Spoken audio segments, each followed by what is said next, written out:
Dalam upaya wujudkan kedaulatan pangan dan swasembada, Sahabat Tani Indonesia kunjungi petani di Kabupaten Ciamis. Giat ini disambut baik oleh Haji Nanang Permana, MH, Ketua DPRD Kabupaten Ciamis yang juga sekaligus Ketua DPC PDI Perjuangan Kabupaten Ciamis. Haji Nanang Permana MH yang lebih akrab disapa Kang Nanang melalui gerakan kepramukaan juga ia bina pramuka agar lebih mengenal dan menjaga ekosistem alam. Gerakan Pramuka Kuartir Cabang Kabupaten Ciamis, selamatkan generasi.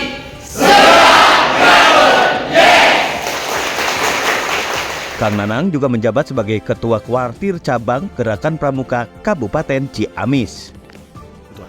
Harapannya sebagaimana rencana bahwa Pramuka adalah pionir dalam mereka melakukan pendidikan karakter. Dan pendidikan karakter harus dimulai dengan perubahan mental. Sehingga tahun 61 dikenal revolusi mental. Itu bahasa tahun 1961 itu bukan bahasa sekarang yang diramaikan itu. Mengajari, membimbing pramuka itu untuk lebih mencintai alam, bercocok tanam, gimana Pak maksudnya Pak? Antara mencintai alam dengan bercocok tanam itu satu yang nggak bisa dipisahkan. Bertani tempat kita bagaimana memelihara kesehatan tubuh dengan makan. Memelihara alam bagaimana alam menyediakan fasilitas untuk hidup kita. Maka bertani tidak boleh merusak alam. Dan kita hidup dengan alam juga tidak boleh merusak alam. Karena hidup kita memang untuk memimpin alam ini. Kalau alamnya dirusak, kita memimpin sesuatu yang rusak. Buruk sekali itu. Nah, kita sedang mengikuti Ketua DPRD Kabupaten Ciamis, Kang Nanang Permana, belusukan untuk menemui petani. Jadi di Kabupaten Ciamis ini kita lihat alamnya. Lihat, nah, seperti itu. Tim Sahabat Tani Indonesia diajak Kang Nanang Permana belusukan ke desa-desa sembari bagi-bagi pupuk organik nasional. Kang Nanang temui petani-petani dalam upaya mempersiapkan agenda besar mendatang dalam kelajuan potensi sumber daya desa yang mana dalam sinergitas akan dioptimalkan. Juga sebagai percontohan bentuk kesiapan dari program kedaulatan pangan yang beliau cetuskan beberapa tahun yang lalu. Gerakan yang matang, terstruktur, dan dilakukan dengan langsung temui para petani. Dalam wawancara eksklusif, Kang Nanang juga menyampaikan bahwa beliau membina para petani di Ciamis sudah dari jauh hari, bahkan sebelum ia terjun ke politik dan menjadi dewan. Investasi yang panjang dan berkelanjutan membuat Kang Nanang lebih dikenal sebagai sosok yang merakyat, benar-benar menjadi perwakilan rakyat dalam jabatannya saat ini. Pak Ketua, rencana ke depan itu apa yang akan Anda buat dengan pengoptimalan lahan-lahan tidur di desa-desa se-Kabupaten Ciamis khususnya, Pak? Saya sudah punya beberapa data dari 258 desa yang ada di Kabupaten Ciamis. Ada sekitar 175 desa yang punya tanah pangangonan dan tanah pangangonan terutama ya. Tanah-tanah desa yang sebagian saja yang dikelola dan produktif. Seperti sini Ciberem, jumlah tanah desanya 20 hektaran ya, 60 hektar. Sementara yang produktif untuk pertanian tuh itu. Untuk pertanian itu paling 10 hektaran lah. Sisanya memang menjadi hutan lindung karena untuk memelihara air, kemudian binatang-binatang juga masih hidup nih, binatang liar di belakang ini. Kemudian sebagian ini untuk area ketangkasan, area pendidikan anak-anak, ada bumi perkemahan dan lain sebagainya. Kemudian saya lihat yang ada di sini udah bagus nih Pak Kepala Desa nih, udah ada contoh memelihara kambing, kambingnya kambing pedaging. Jadi kalau Kepala Desa ini ngomong pelihara kambing, saya percaya karena bukan hanya ngomong dia ada tuh saya lihat kambingnya. Kalau Kepala Desa ini ngomong bumi perkemahan sudah ada dan sudah banyak pengunjungnya. Kalau Kepala Desa ini ngomong pertanian, memang Ciberem ini pertanian hortikultura di sini, bangsa sayur-sayuran dari sini. Jadi saya ingin memang di tiap desa, tanah-tanah desa itu gak boleh ada yang nganggur. Ada nanti mungkin komoditas jagung, komoditas padi gogo, atau misalnya ada tanah desa yang di bawah sumber airnya bagus jadi sarana sentra perikanan. Yang ada lapangan luas, banyak rumputnya, sarana kemudian peternakan, baik sapi maupun kambing, itulah. Tidak harus sama, tergantung potensinya aja. ada beberapa program prioritas yang diagendakan sinergi dengan Sahabat Tani Indonesia. Kami, Litbang Sahabat Tani Indonesia, belum bisa menjabarkan secara detail program tersebut atas arahan Kang Nanang. Namun secara tidak langsung Kang Nanang menyampaikan kesiapannya bahwa ia sudah siap.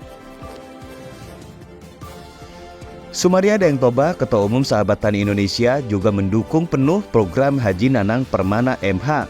Bahkan, Sumaria Daeng Toba juga menggandeng para mitra di pusat, termasuk IPB, untuk fokuskan ke Priangan Timur, khususnya Kabupaten Ciamis.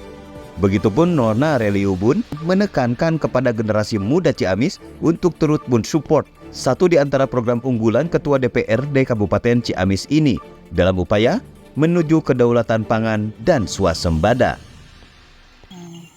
Kawan Sahabat Tani Indonesia dan siapapun yang menyenangi tumbuhan, yang merasa hidup dari hasil pertanian, yang merasa makan dari hasil pertanian, bukan merasa makan langsung dari biji plastik. Ini adalah pengelola tanaman jeruk sebanyak 5.000 pohon, 9 hektar. Nah, karena kemarin kemarau, kemudian sebelumnya COVID tidak terurus, ini banyak yang hampir mati. Nah, kebetulan ini dari Sahabat Tani Indonesia membawa pupuk Kornas. Saya minta Kang, ini yang hampir mati insya Allah tumbuh lagi, nggak usah dipotong-potong. Tinggal bagaimana caranya nanti tanyakan ke ibu ahlinya. Nah, ini tanaman ini bisa untuk memperlebat buah, juga untuk mempercepat tumbuhan tanaman yang hampir mati. Dalam kunjungan juga turut mendampingi influencer Elhan Zakaria yang juga Sekretaris Jenderal Petani, yang mana sangat mengapresiasi dan mendukung penuh giat Kang Nanang Permana dalam membangun Kabupaten Ciamis. Hal ini Elhan sampaikan saat ia turut meninjau desa-desa yang masih dalam proses dikembangkan, baik sumber daya alamnya dan sumber daya manusianya. Tentu sesuai harapan dan arahan Kang Nanang untuk tidak meninggalkan kearifan lokal.